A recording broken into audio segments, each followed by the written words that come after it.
You are listening to the $1 Billion Podcast. Are you watching the $1 Billion Podcast? You should be. Yeah, well, this is on YouTube. I said on my Instagram feed that this is simulcasting, but I actually don't think it is. So, yeah, we are excited. Today's a big day.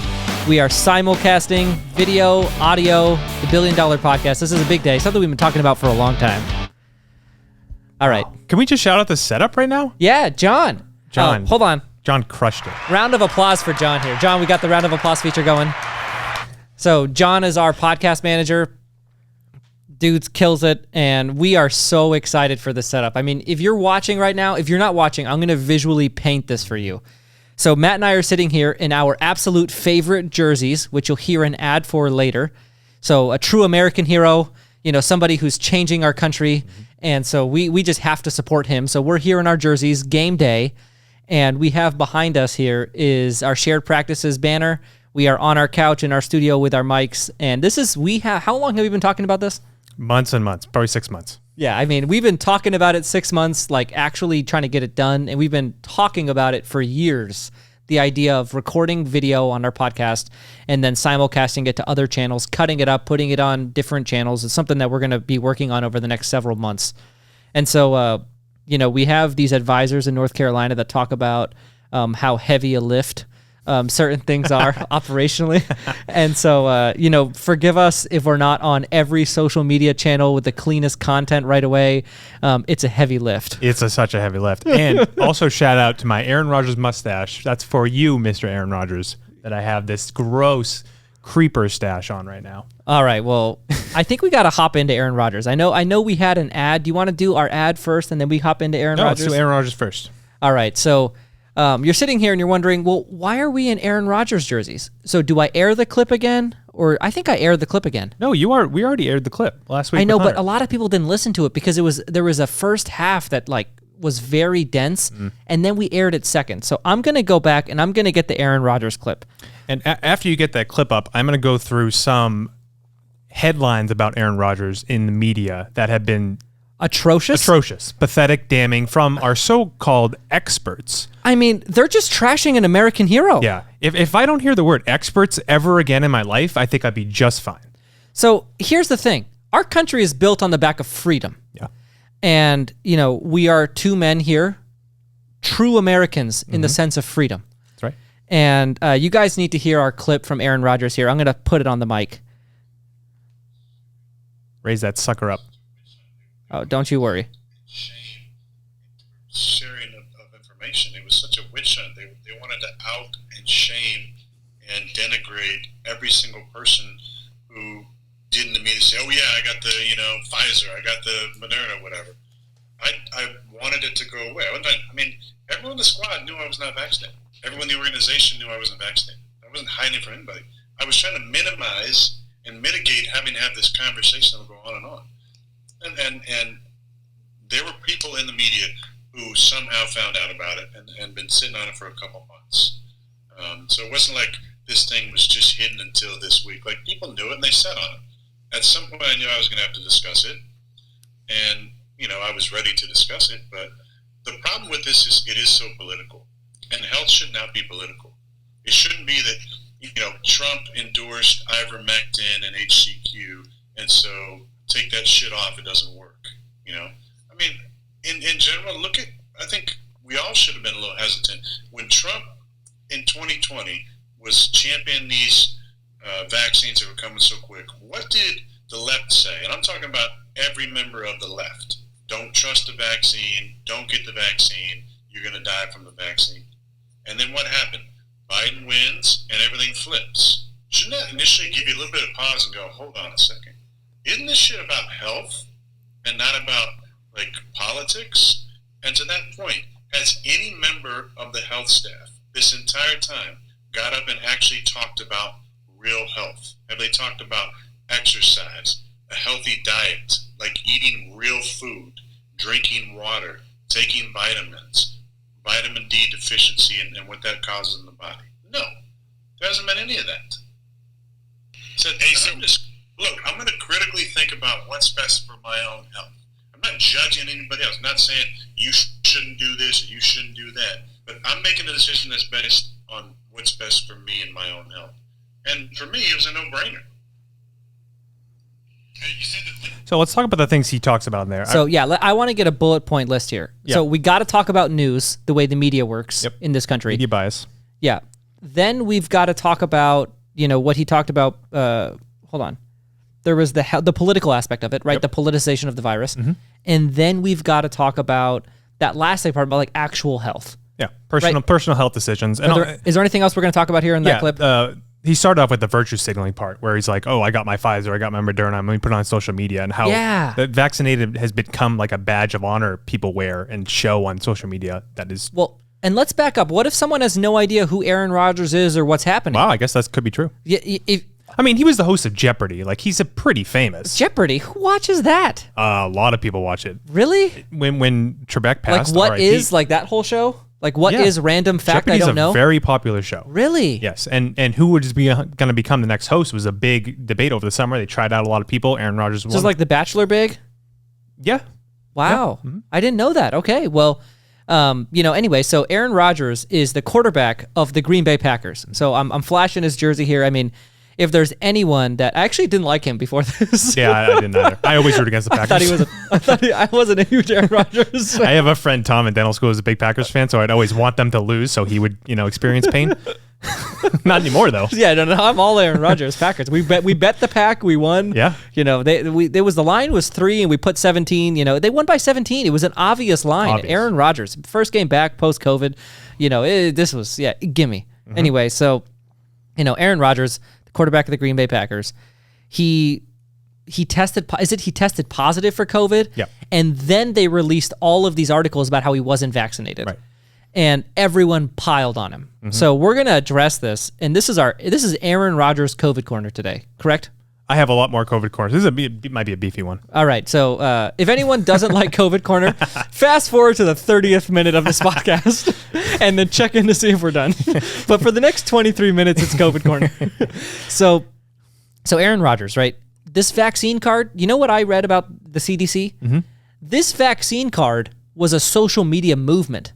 It initially did you can't scan it. Yeah, there's no technology. It's a piece of paper. Doesn't fit in a wallet. It's like tear off. Yeah. It's like a little tear off piece of paper. Mm-hmm. And it's like talk about your angle about the social media stuff on this. Yeah, because it came like a badge of honor. Like literally you would just get the vaccine so you could show your followers that, hey, I'm responsible. I'm a moral person. I protect the elderly and the people who are compromised in this area. So here's what I did for society, and everyone congratulate me. And that's what a lot of what social media is look at me. And people assumed that the vaccines would actually perform to the level that we were told that they would. And if you listen to the show at all in the past several months, you've realized that is not the case. So the whole aspect of getting it for the good of society is just a farce. Yeah, and I think that what they've turned it into is a shaming and sort of turning vaccinated people against unvaccinated people. Like I told the story earlier with our 5-year-old, or our 10-year-old, he got sent home for some unknown unvaccinated scoundrel. And it's like, what? Or no, unmasked. It was unmasked, right? Unmasked. And so they have these unmasked, unvaccinated, just total delinquents that are ruining society for the rest of us. And factually, that's just not true. I mean, natural immunity has shown study over study the effectiveness that it has. And I don't know. I mean, and study over study have shown that states that mandate masks in schools don't perform any better than ones who do not. And I don't think we're pro-vaccine or anti-vaccine. We're just, please be objective about the information around the vaccine. That's all we're really wanting. And so it's just annoying when someone comes out and talks about it with, the manipulation of facts to portray a point that is misleading is just annoying. This is what we need from the people who have basically untouchable talent. Like Aaron Rodgers is so talented that he could say pretty much anything and do pretty much anything. Obviously, there's limits, and still be a quarterback in the NFL and have great success. So that's what those people have the responsibility to say this logical thing that's going to get the public talking about the correct and logical viewpoints. And that's why I applaud him so much, because it does take courage. He's taking a lot of heat for this. He probably has aspirations. Congrats, Aaron. Probably has a lot of aspirations outside of football after his career that this might impact. This probably impacted his sponsorships. Like, he took a bit of a risk, but he's in a position to be able to do that. And that's why I really applaud him. Yeah, I mean, is this our game day uniform? Are we Aaron Rodgers every show? And I can't wait to bet him on Sunday. The Packers are 9-1 versus spread this year. Really? So, I mean... And everyone's betting against Aaron Rodgers now. You know, the way the gambling markets work is very public driven. So Take those free points any day. Yeah, I mean, we're taking free money on Aaron Rodgers here. Let's go through some headlines about Aaron Rodgers that came out after this. The NFL chief medical officer pushes back on Aaron Rodgers, saying his policies, or what he said in his interview, the one we just played, is not based in science. CNN medical correspondent Dr. Gupta, Aaron was very irresponsible in his comments. A Stanford medical professor called his behavior so disappointing. Wow. As a CNN medical analyst, his common myths were very dangerous. Common myths? These are all What experts. did he say that was a myth? Misinformation, myths. Use any buzzword that they used to use against Trump, and that's what they're using on Aaron Rodgers. And these are so-called experts. These are the doctors. These are the people on the COVID task force.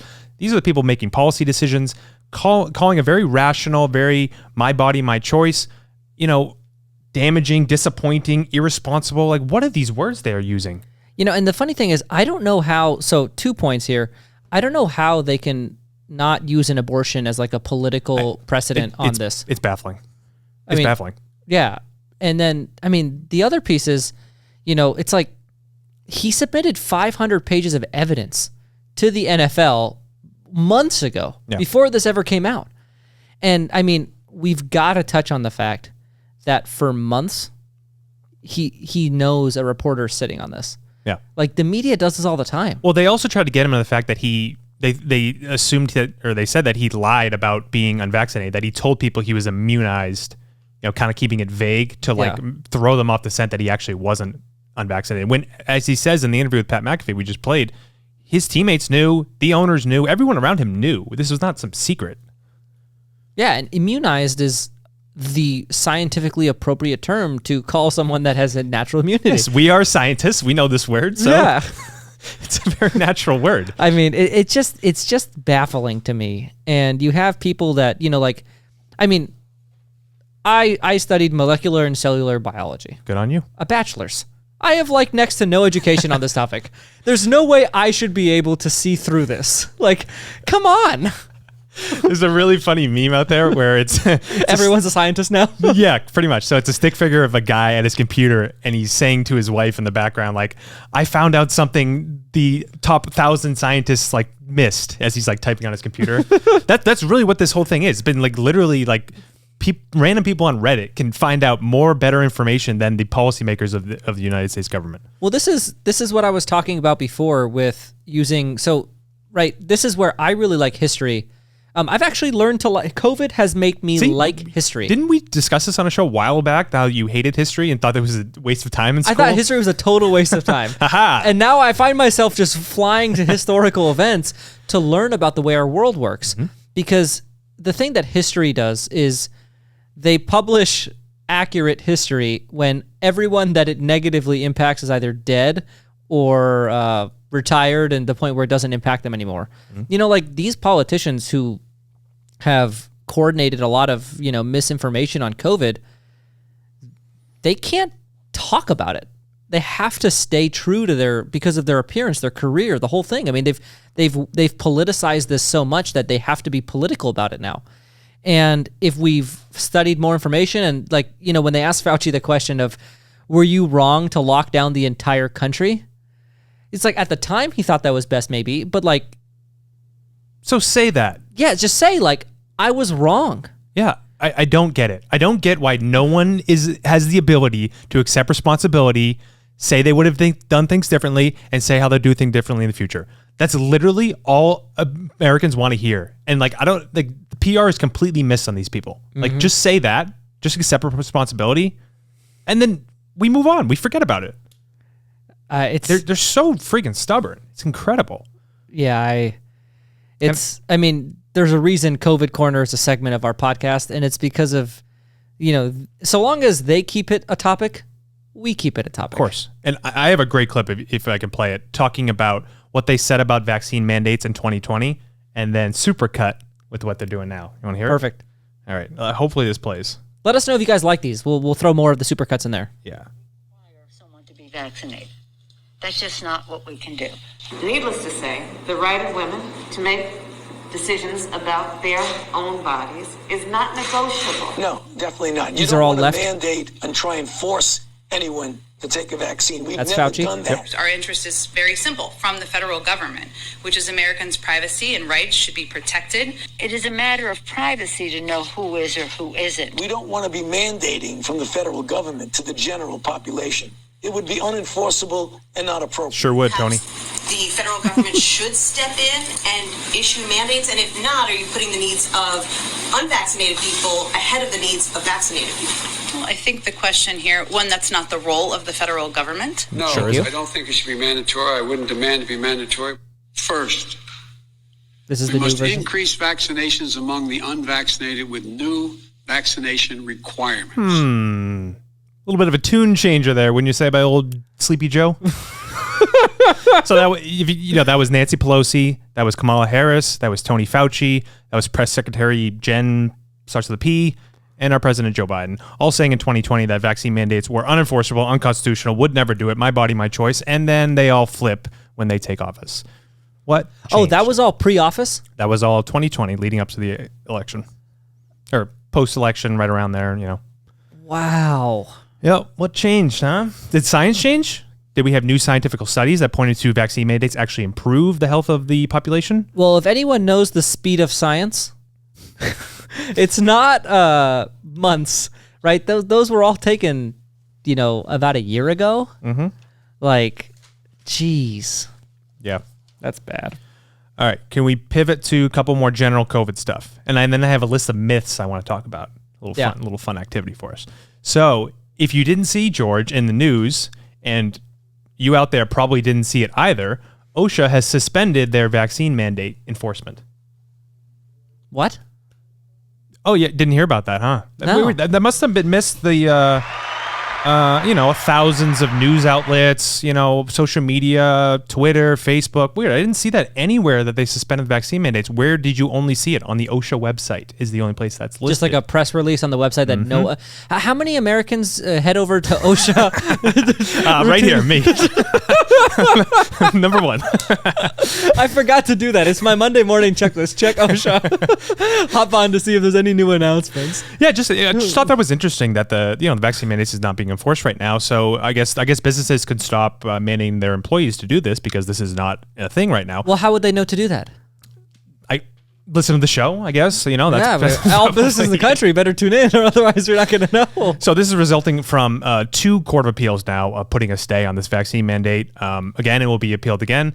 They, something I didn't know they do. They put the districts in a hat to pick which district of appeals will hear it, and then they pick that district. A hat? Yeah. This is so weird. So there's 12 districts. What? So there's a couple that are liberal leaning. So the liberals wanted it to be District 8 and District 4. But it ended up being, I forget the number, probably District 9 or something, in Ohio, who's going to hear it next, who's apparently a more conservative leaning group of judges. After that, it's going to go into probably the Supreme Court. The Supreme Court will either say, yes, we will hear it, or they'll say, no, please respect the decision. I'm not over the hat.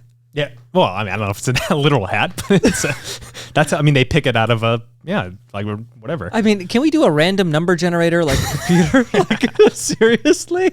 A hat? There's no way for, so the different districts are strategically crinkling their paper to be hey, what are we I told doing? you that. That's something my family does. We crinkle the paper, and then maybe that's what You happens. make it as big as possible so the increased likelihood of picking the hat. Oh my gosh. That is horrible. Other quick things. So this fella named Dr. Scott Atlas. So he was a part of the initial COVID task force that Trump appointed in 2020. He's just came out with a book. He's on a big book tour right now. The book drops November 23rd. If you're wondering, yes, I have already pre-ordered it. Are you going to give us COVID Corner updates on the book? I can't. I'm gonna listen to it in probably a day over Thanksgiving. Comes out next week. It's called A Plague Upon Our House. It is about all the damning things he saw and heard as he was on that task force, and how little scientific knowledge the members on the task force had. Oh my God, it's supposed to be extremely deflammatory to my favorite person, Tony Fauci, amongst other people on the task force, and how he said none of those people would even make an assistant professor at any university. That their knowledge of reading the data, they didn't even cite any studies. This is the COVID task force? This is the COVID task force that Trump appointed in 2020, soon after this all started. And he pointed out something interesting, that like when you read these studies and when you think, is this study worth, paying attention to, you immediately go to the methods. So you don't read the New York Times headlines. You don't read the, summary, the abstract. You go to the methods. Is this study done in a scientific way that is legitimate? And That's a great point. And if it's not, you immediately discount it. And you don't even read the rest of it, because whatever they're claiming doesn't matter. Doesn't matter. It's not a scientific. Yeah, it was so refreshing to hear him say size. that. Yeah. It's like it's going back to the facts, the data, the studies that actually, make sense versus the ones that are just done to push an agenda. Well, I mean, this is my whole thing with, I use the war in Iraq as a really good comparable for what's happening with COVID right now, where you have industry-backed financial incentives behind something that just doesn't make sense. And, you have Dick Cheney assembling a task force to find a connection between 9/11 and Iraq. Yeah. And I bet he found it. He did. Oh, they found some random dude. This is some random dude who is currently in Iraq, who had like a very short-term, some type of very loose connection with the Taliban and Osama bin Laden. And so they got in front of Congress and they got Colin Powell, who they polled. They did a study group to poll who is the most credible source on international affairs, and it was Colin Powell. There you go. And so they get him in front of the some type of, committee. And then he says that this guy in Iraq is the reason why we need to go in there, and he's a threat to, they call it the war on terror, just some name that's kind of abstract. And then turns out this guy then got all this publicity from all the terrorists across the Middle East. That's funny. And it's a small subset, but those guys all gravitated to this because the U.S. is hammering him. Yeah. And then ISIS formed. Great. So do you know ISIS? You heard about the issue? I did, yeah. That's this guy. Yeah. The U.S. created ISIS through the publicity that they gave him. A really good Netflix documentary on this exact thing that I'll say to Vice and Shock and Awe. Mm-hmm. Those are the two. Yeah. Vice is from the Dick Cheney perspective. Shock and Awe is from the group of reporters, Knight Ridder, that have been publishing articles that weren't getting put out that were very accurately detailing what was happening in Iraq. That's great. And Colin Powell, R.I.P., and he fooled a 7th grade Matt. I remember the teacher polling us saying, raise your hand if you think we should go to war in Iraq. And I raised my hand. Did you really? I did. He fooled me. And I remember the class very vividly. Only one or two of the very, very left-leaning, middle schoolers, but, whose parents are left-leaning? Whose parents are very left-leaning, said no. And they were right. Well, this is a great topic. Do you have more COVID corner? Do you want to finish I have a bunch of myths. I could save them, or I think we save them for next time. But I think that we pivot to. I think COVID corner always ends on a political note. Okay, but I do kind of want to give these because people are going to be going to Thanksgiving. They're going to be meeting their family members who might have some opinions that you might want some talking points ready for when they throw at you. That's a great idea. Let's give the people. I'm thinking of you because I'm going to have to do the same thing. So I've organized my thoughts. So oh my gosh! So are you intending on a COVID corner discussion over the turkey? What are you thankful for? I'm not thankful for our COVID If they push back on me, for sure, I'm there to battle. Yeah, I'm ready to go. Anyways. All right. So I found this on Reddit. These are some vaccine mandate myths that you might encounter. So there's the myth that the opposition to vaccine mandates is driven by the far right, right? Like the Trumpers, the Antifa, the whatever kind of name you want to call for the alt-right. Yeah, my dad calls my views Trump views. Trump views, yeah. Trump he says, "Oh, you're Trump stuff." I'm like, no. So you all listening to the show know that people are against these vaccine mandates from all walks of life. Libertarians, Democrats even, Republicans. Every spectrum of a person can be against these vaccine mandates. This is not driven by one segment of a political sphere. That has nothing to do with their feelings on vaccine mandates. So just be ready for that they might paint you as a certain kind of Trumper when you may not be. Well, and I think to the point of, this show is not politically oriented with a specific party. Right. And I think that, go ahead. Yep, that's good. There's a myth there that the vaccine mandate is necessary to protect everyone else. Now, what we've all learned from the performance of the COVID vaccine, it It doesn't stop spread in any meaningful way.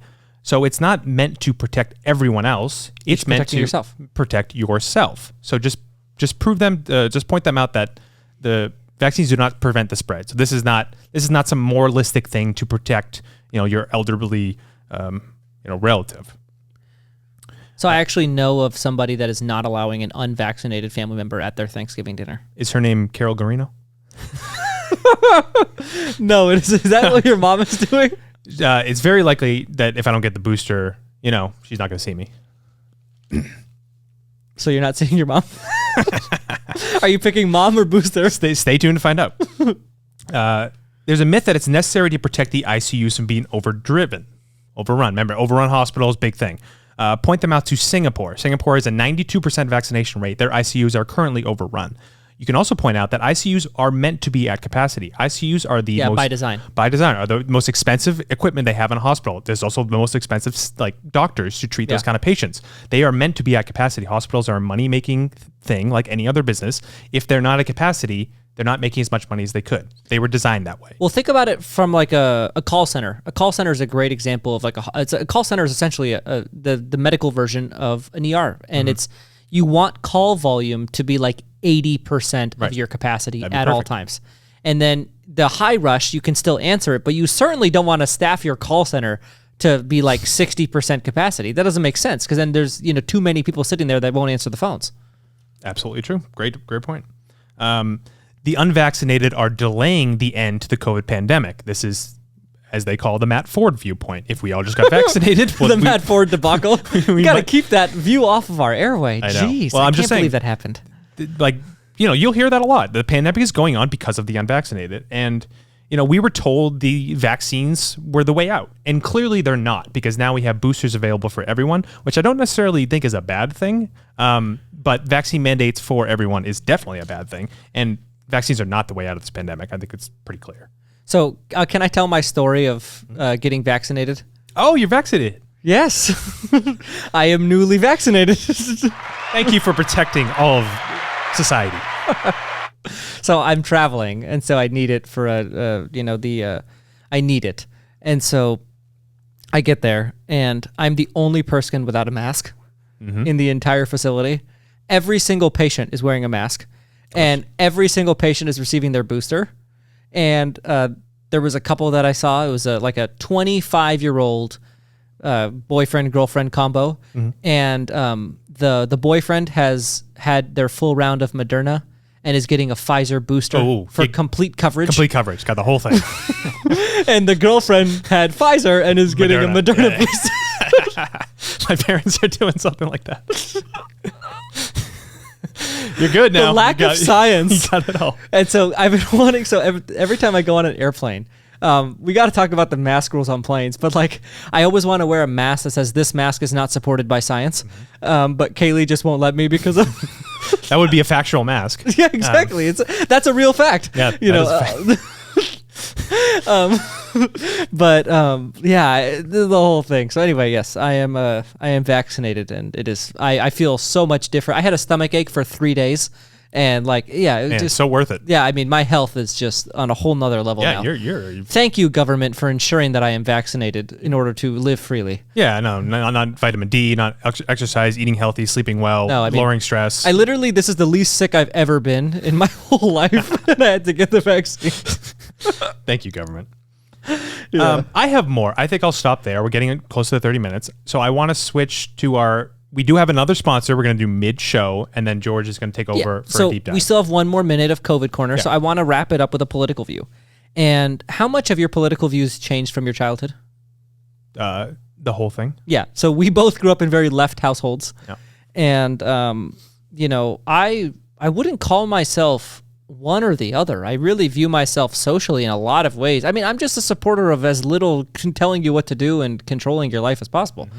There's a very libertarian mindset. And my dad and I, man, we go back and forth a lot. And he was over the moon when he found out that I was vaccinated. And yeah, he was like, so proud of you, George. I'm like, ugh. Georgie, you're welcome for Thanksgiving now. Yeah, man. Luckily, my parents saw me every week and they didn't care about that. That's great. But yeah, I mean, it was funny. So Anyway, Matt, do you want to take over? Yeah, so I have our ad. I have a new sponsor. So we talk a lot about airlines on this show. And I will talk about airlines as well. So we'll do... Okay. Yeah. So imagine I have my hats, because I have made my official airline allegiance. I have joined a squad. How long were you a free agent for? About 2 years. So imagine, like when high school recruits pick a college, yeah. they have like the hats on the table. So what hats were on the table? We had American Airlines, of course. American is on the table. We have Southwest. Southwest is not on the table. Were they not a consideration? Were not considered. I feel like they should have been, but okay. Right. American Airlines, United. Yes. And JetBlue. And Delta. Yes. Those were all considered. So before I'm going to tell you who I picked, I'm going to tell you why I picked them. Okay. So this airline has the most legroom in coach. That may give it away right there. They have free Wi-Fi that actually works, like legitimately works, free. They have flight attendants who are not face diaper Nazis. I've flown them enough where I think I can make a generalization. So can you talk about your mask protocol on a plane? What will you typically do? So I followed your guidelines. Actually, I just flew to New York last week. I put it over my nose as I walked in for the entire Fake mask or real mask? Fake mask. Okay, fakemaskUSA.com. Yeah. Yes, fakemaskUSA.com, double incognito. Support a good American company. I get all of these random freedom messages. They totally spam you. Yeah. Oh, they really spam you. Text, emails, the whole thing. So then, then I'll keep it under my nose the entire flight. And we can now get away with that. They used to be really on you about putting it over your nose. You're good, everyone listening. Keep it under your nose the entire flight. Like they will not. Under your nose, yeah. Under your right nose. over the lip. Yeah. I want to be able to breathe through my nose, normal air. Okay, next thing about this airline. The best snack selection I've encountered. Bar none. You eat plain snacks? Of course. Of course I eat plain snacks. When they're good, which these are. And do they let you keep your mask off the whole time while you very slowly eat the plain snack? Did you start doing that now? Did you copy me or no? Yeah. You don't scarf down the snack because you're wasting unmasked time.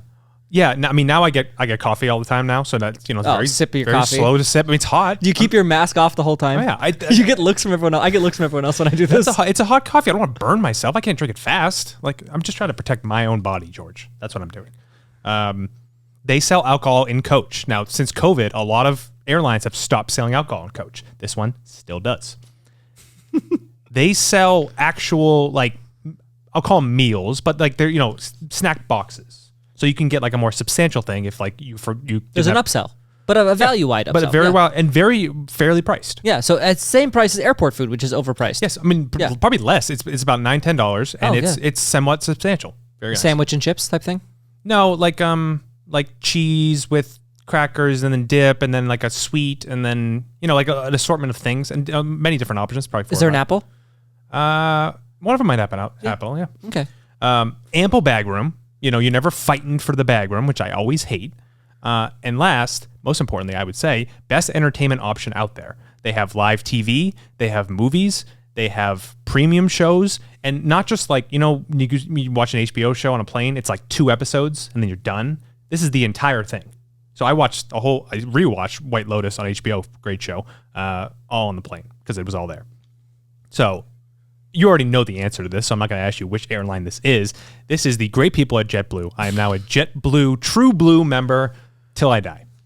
So one idea I had right before we recorded is all these ads that we do, the ones that are positive, I'm going to start pushing them to these companies to see if they'll repost them on their channels. We're going to have to cut out the mask stuff because no airline is I do not think they'll be pushing this out on their channels, but JetBlue, I mean, really, really, top to bottom, if you're not full first class, I only fly first class, if you're just flying normal, JetBlue cannot be beat in coach. Cannot be beat. Yeah, and I think that's the distinction, right? So when Matt said he chose JetBlue, I naturally looked into JetBlue because I picked up my hat on accident.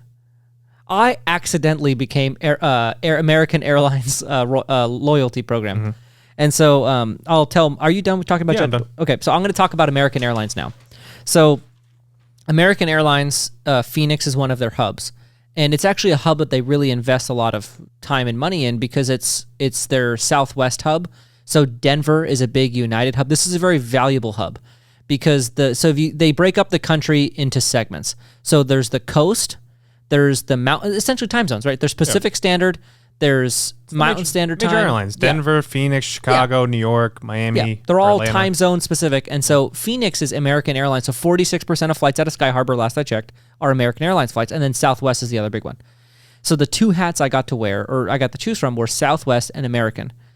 For some reason, I hated... So Southwest does not show up on flights.google.com. Really? No. Maybe that's why I never take them. Yeah, so I never take them because I look at flights.google.com to see the list of flights in the different airlines, and then I pick one. Southwest actually has the most options, so I actually use both.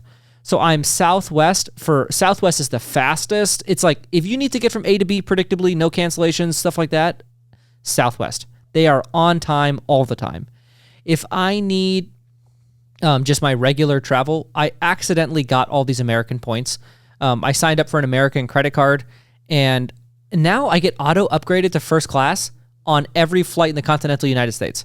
So for me, it's kind of hard to like switch back. Yeah. Like if I pay for coach and I go in super coach, which is like the nice economy plus, so I get the extra legroom too. I have a Wi-Fi plan with them. So I have to pay $49 a month for unlimited airline Wi-Fi, which doesn't make sense for a lot of people, but I fly a lot. And now, so what happened is Kaylee and I were thinking about our honeymoon, and we're going to Europe.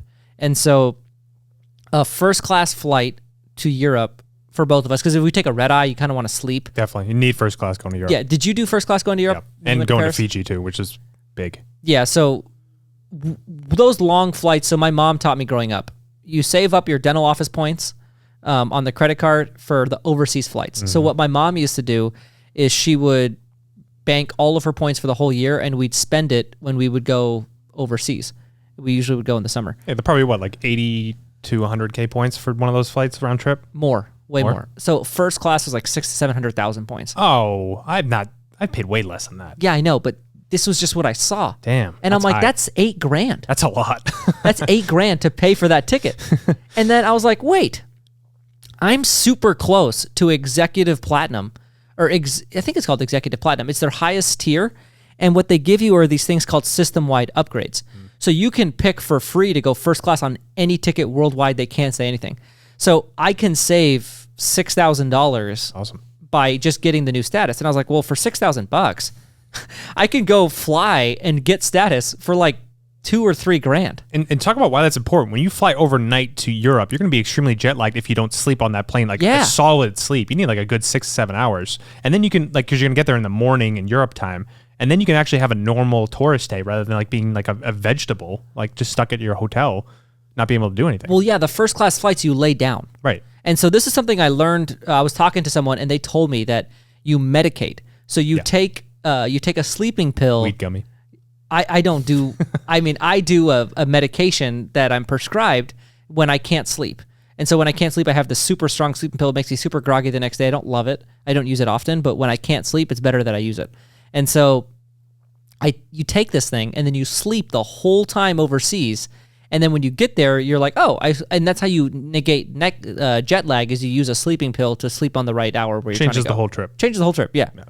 And so so we're doing that, and I was able to save a ton of money and get airline status, and now I get upgraded all the time. And so for me, my American hat is on strong, but there's a lot of things I don't like about the airline. Their customer service is just brutally bad. I mean, I support both of these, just to be clear. Like, if you're just a coach traveler, you cannot beat JetBlue. If you're trying to get status, I think a lot of them have pretty good statuses like this, American being one of them. So pick the one that's most popular in your city. But two-prong approach. I'm firm on this now. Yeah, so I think that, there's ways that people make their airline decision. So, I think you have Southwest as a contender too. I think the three contenders are United / American. I'm not waiting in line. There's no way I'm waiting in line for my seat. But that matters to you, but maybe not someone else. Do you know they have BOGO as like a really big benefit if you have points with them? You get a free companion. Yeah, I've heard of that. So you pay for a ticket and you get someone free? Like, that's a big benefit if you have status. I'd like to know where I'm sitting. When I'm at the airline, there's a lot of things going on. You get early line with... I'm talking about you're going to get status with an airline. Which one do you pick? I don't want any lines. I just want to go when it's my time. And I'm just going to go at the end of that group. Well, that's because you like certainty. I like certainty. I am seat 8A. Yes, I know where I'm going. I don't have to think about it. I don't have to think about it. I'm traveling. There's a lot going on here. I got my wife in my ear. I got, all this stuff coming out. I need all this happening. Minimize decisions. What seat are we in? 8A, honey. I already texted you your picture. Don't ask me what seat you're in. Yeah, you're not a Southwest flyer. No. Someone like me, I'm super agreeable. I don't even know what seat I'm on until I'm like walking onto the plane. I'm like, okay, what seat do I go to? That's my process. Like, it's actually it's something less to think about. You just kind of pick a seat. I actually, for economy, if I know I'm going to be in economy, I actually prefer Southwest. Wow. And I'm not, you have to choose one airline to get status. Have you flown JetBlue recently? I haven't. It is amazing. It's amazing as a coach experience. I've got to try it out now. You have first class legroom in coach, and that's not an exaggeration. Like, my legs can stretch, no problem. I'm really? 6'1". Like, the whole plane? Oh yeah. The entire plane. You look at it as you walk through. So is it a more expensive ticket? I mean, how are they justifying that? No, the plane looks different. Like, it looks like there's less seats there. Yeah, I know. That's what I'm saying. So how are they going to financially justify that? I don't know. Not my problem. Through the snacks? The snacks are wonderful. Also, not my problem. Like, how does it make sense to lose on $300 tickets for snacks? They're usually not the cheapest. For me, flying, the cheapest is probably United, most assuredly. But pay a little more, it's worth it. So for the economy options, I think you have JetBlue and Southwest, right? Those are valid options. And then for the first class, like, I really fly and I have the opportunity to get promoted, United and American are totally the plays.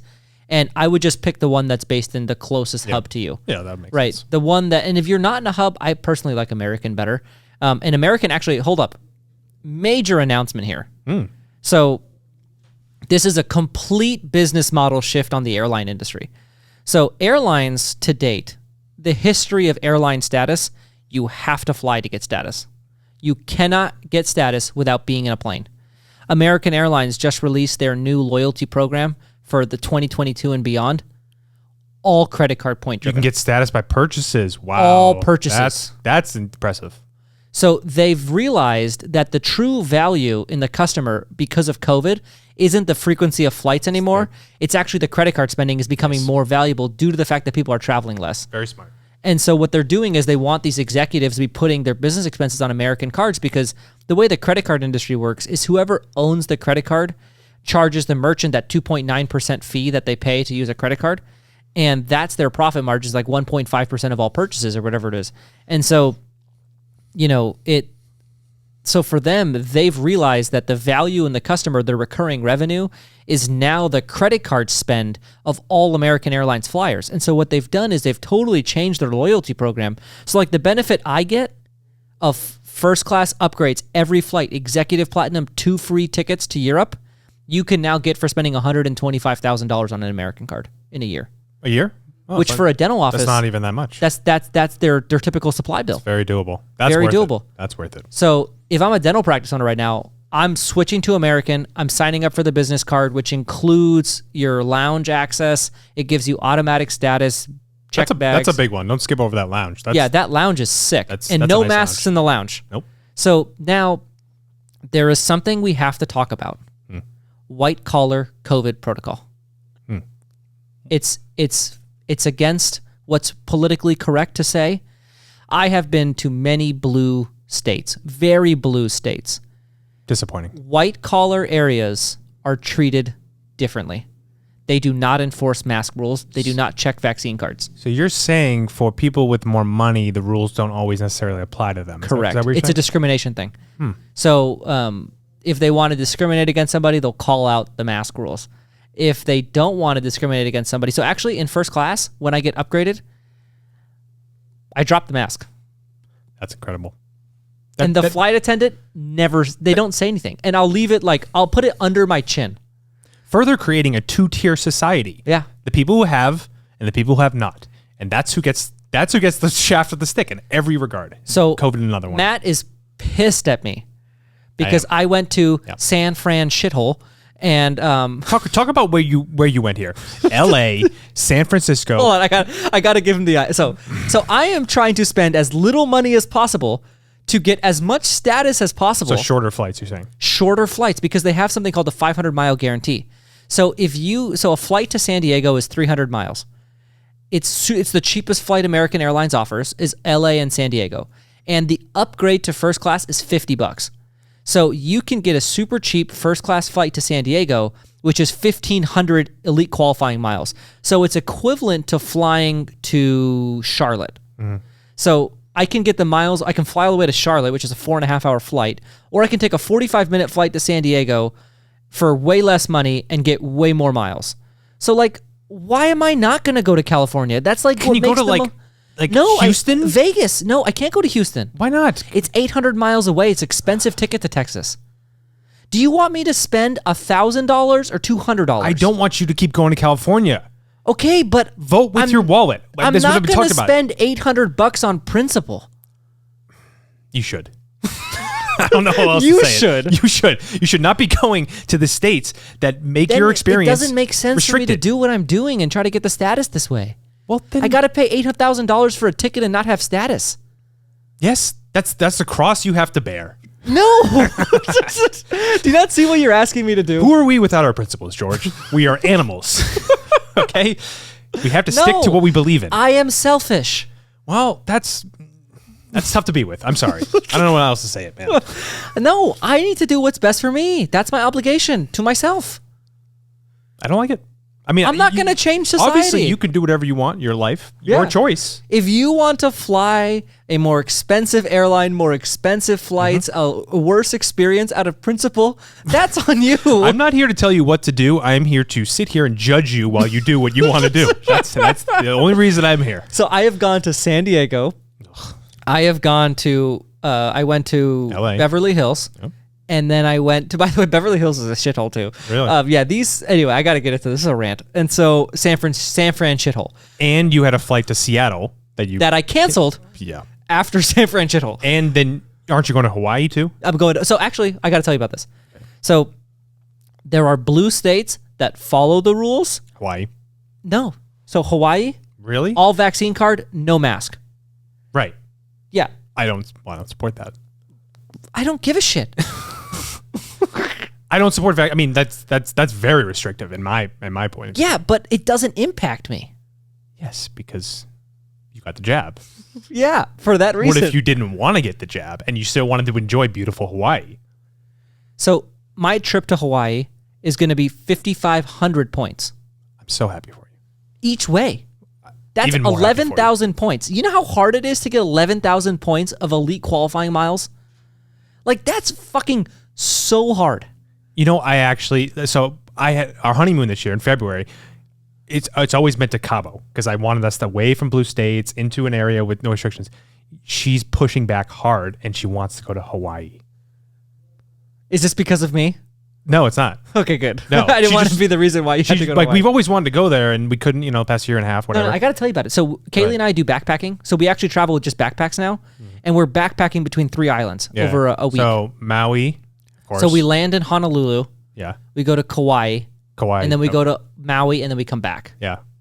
That's actually like exactly I basically planned a trip a while ago pre-COVID and that was pretty much because exactly Hawaiian Airlines are super cheap to bounce between islands. And I mean, it's like the cost of a bus ticket. It's the only thing $60. They don't do traditional all-inclusives in Hawaii. No, but that's okay. Yeah. So I mean, for us, we don't stay at the hotel. So you're gonna hike a volcano and yeah, we want to be outdoors. That's why the COVID stuff didn't bother me because I want to be outdoors, food trucks, pretty much the whole trip. Yeah. So no restaurants. You gonna golf at all? No, because we backpack, so I don't check a bag. Gotcha. Carrying the golf clubs between 3 different islands would be a hassle. So no, but like the crazy thing is, so anyway, about this whole thing. So we pursued hotel status and airline status at the same time. And so with hotel status, we use our credit card points for nights, and then you get auto upgraded to suites. So it's like for us, it makes the most sense to go with the status that auto upgrades you because you don't want to pay for the nice stuff, but you kind of like the nice stuff. Yeah, I mean, a suite at a hotel is just a game changer. Like, yeah. If you're in that one, no matter how nice the hotel is, if you're in the standard type of room, it's never going to be that nice. It's lame. And so, like, we went to Beverly Hills and we got auto upgraded to the suite. And then we're sitting there, like, overlooking the entire city on Sunset Boulevard. And, like, the room was so, like, it was the points value of it was like $150. And it's like I could cash out my points for $150, or I could stay in, like, a $700 a night suite, or probably more than that. It's like in LA, it's probably like $1,200, $1,300. Like, it's a no-brainer to get status and get upgraded because these rooms are sitting there vacant with COVID. So I gotta go with the industry trends here. Yep. So with COVID right now, hotel business is 20% down because of COVID plus Airbnb. What's their, you know anything about their margins typically? So the thing is, it affects two different types of hotels. So the brick and mortar business hotels next to airports, that type of thing, unaffected entirely. Oh. Because business travel will never book an Airbnb. Right. Luxury travel is starting to book Airbnbs because you have a family, you have multiple rooms. Like Airbnbs are starting to make more sense. And so these luxury hotels have all of these available suites because the people that paid for suites are now paying for houses. Gotcha. So the upgrade percentage is going up. So the value of status is increasing, and status is easier to get now because the hotels are having a hard time filling rooms. Yeah, that's where I've never like pursued. That's why I'm telling you, I can change your life here. I know, but I've never wanted to really pursue this because when you book an Airbnb, you get so many more private amenities. You get, a hot tub. You get, a nice big space. You get a kitchen. You get an outdoor space. Why do you want to cook? You're right. I don't really. So a suite is better. So hold on. Airbnbs, I hate that they make you clean. You just have to tidy. You don't have to clean. That's terrible. You don't have to get a mop out and hit the floor, but you do it. I don't want to do that. No. You're right. I want to leave the room looking like a total tornado. I mean, I do too sometimes. So yeah, it's a downside for sure. You and then tidy. every room. So on the Hyatt app, you just click your app and you just get into the room right away. It's so easy. I just like space, and you're gonna get more space with Airbnb, even with an upgraded suite. So the space, so you get 600 square feet, and you get the patio. You get to sit outside, depending on where you are. It's more private, and it's spacious. I'm gonna change you on this. Trust me. Please. Let me. After this, I'm gonna go get you Hyatt status. Okay, and it's gonna be so easy. You're gonna be like, why the hell did I not do this? And then, so Kaylee and I, let me tell you a little bit. So we moved in together. We've got 4 kids between the two of us. And the amount of chaos in that household with 4 children who are learning to live together has been brutal. I bet. And so when we have 2 days a week without kids on average. And those 2 days are coveted. And so we've realized that we can recover by getting out of our house, out of your space. It's just we've even realized starting doing just in Phoenix. Yeah. Just go book a room somewhere and just hang out there. Yeah. It's huge. And so it's been massive for us. And it's just been so much better.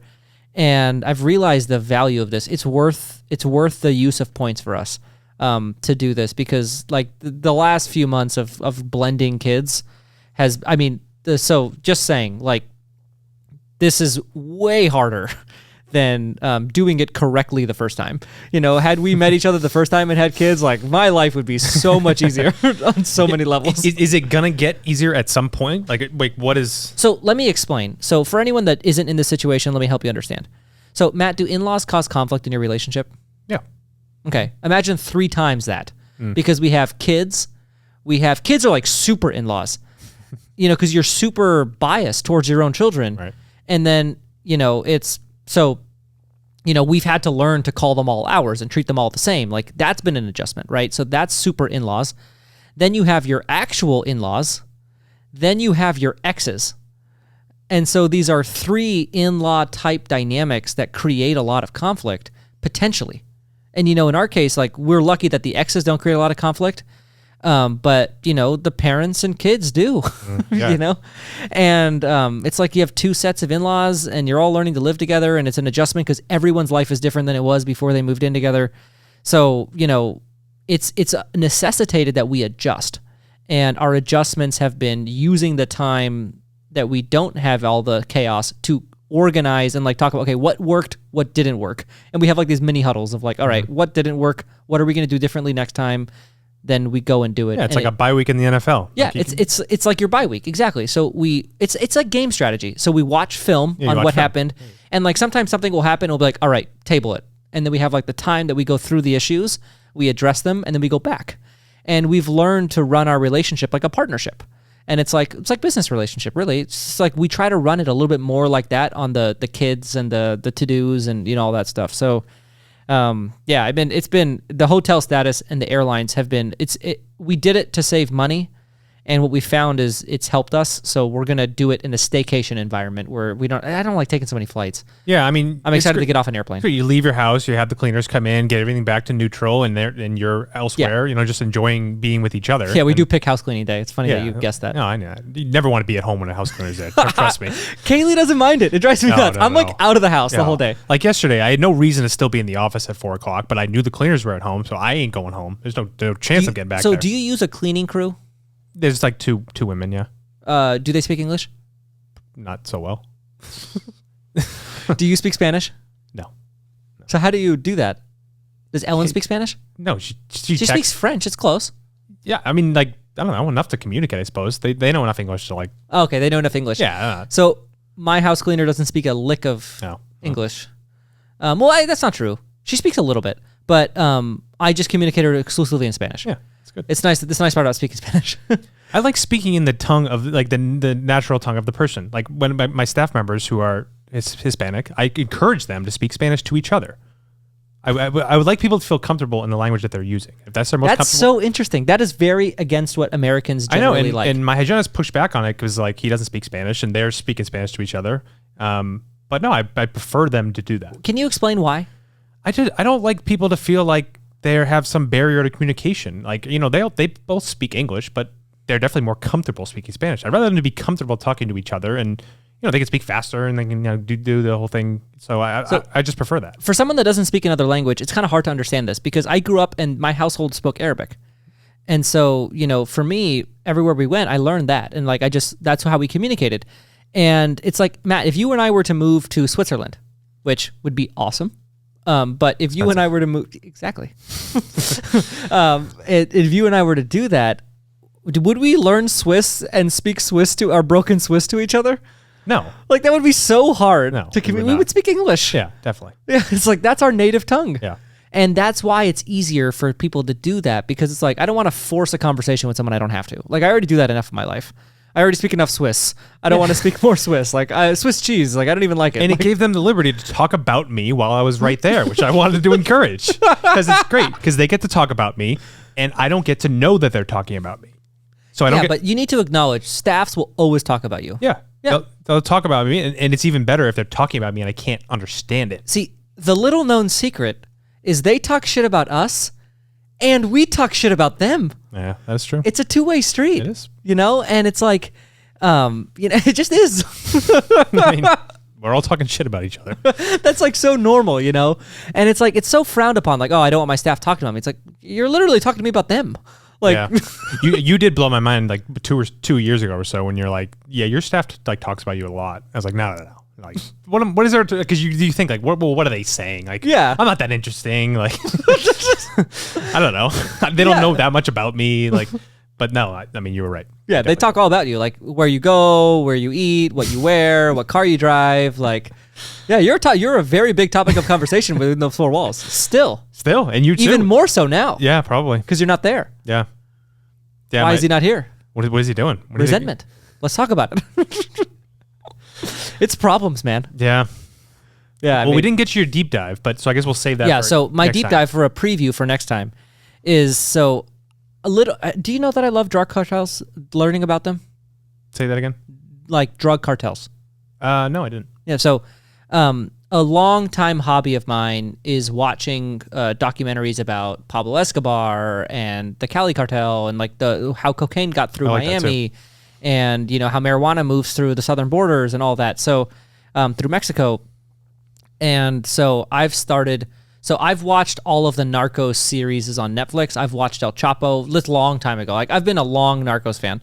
And Narcos is the term for Latin American, someone who speaks Spanish, like mafia. So it's like the mafia of, mafia's opioids from the Northeast. And I think that for me, right, the drug cartels are kind of the Latin drugs. And I love learning about them because it's just so fascinating to see, like, it's the way a different culture runs a Fortune 500 company. Yeah. Do you know that, I'm learning about right now the Mexican cartel. It was one of the first ones that organized the whole country of Mexico. They had $15 billion a year in revenue. Wow. They were the largest business in Mexico. So Pemex, the gas company, $4 billion in revenue. Jeez. That was their largest industry on the books. and $15 billion a year of shipping cocaine to the United States. A lot of money to pay people off, politicians. And so Narcos, Mexico has been the most interesting one to me because they explain the politics behind the war on drugs, right? There's an economic battle behind the U.S. not wanting all that money to leave the country and reduce our GDP. And there's the politics, the economical aspect, and then there's just the love for the like ruthlessness that like is just totally cruel, and like would never act that way, but like it's fascinating to learn about. It's kind of like people like watching the serial killer stuff. It's kind of like that vibe to it. I get that. So yeah, I mean, anyone that wants to watch a great thing, and I'll break it down in more detail. I'll go through each of the 3 seasons. So there's the 3 seasons. There's Pablo Escobar.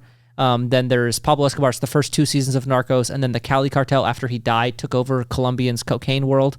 And then the new season, there's 3 more seasons of a Mexico edition that goes through the progression of the Mexican cartels.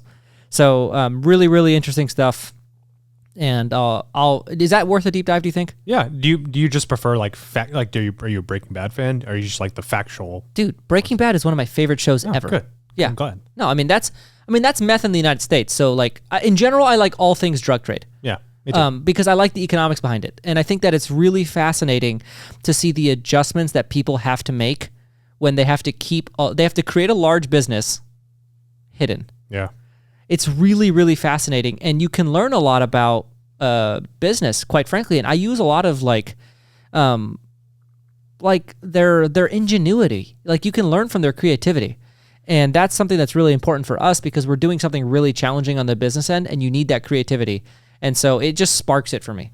But yeah, I mean, man, I'm looking forward to it. This is I think this is my favorite episode we've ever done. Yeah, this is great. And programming note, so this is out on YouTube. You're probably watching us right now.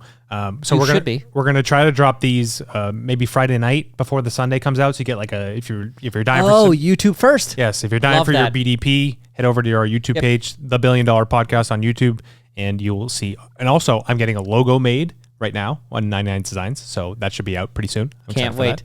So anyone, The $1 Billion Podcast, listen to that on YouTube Friday night.